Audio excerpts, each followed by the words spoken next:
La tribune a été publiée par France Info et Le Monde et elle a fait beaucoup parler.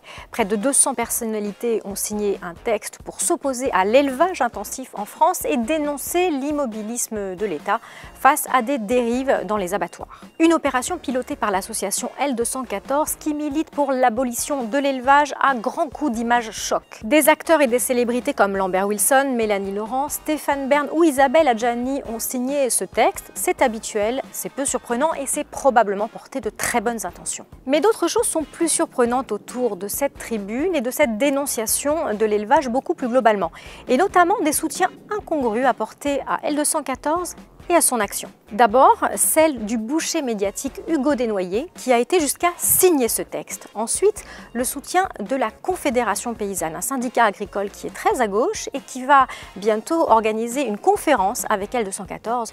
La Confédération paysanne abrite des éleveurs en son sein.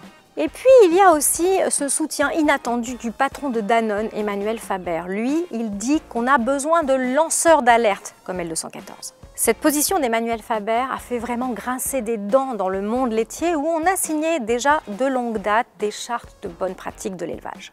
Qu'est-ce qui dérange dans ce soutien? Eh bien d'abord le fait que L214 n'est pas du tout une association qui milite pour le bien-être animal ou pour l'amélioration des conditions d'élevage. Ça, c'est le parti pris compris d'autres associations comme Wellfarm ou le CWIF qui sont, elles, des associations welfaristes.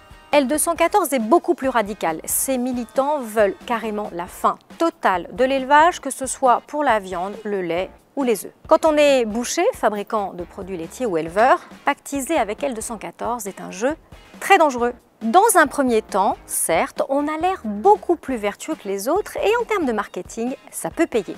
Dans un second temps, on légitime un adversaire qui n'aura aucun scrupule à se retourner contre soi et à dénoncer la boucherie, les produits laitiers ou l'élevage que l'on représente. Dans la chaîne alimentaire, ça s'appelle faire entrer le loup dans la bergerie. Il ne faut pas ensuite venir se plaindre quand on se fait mordre.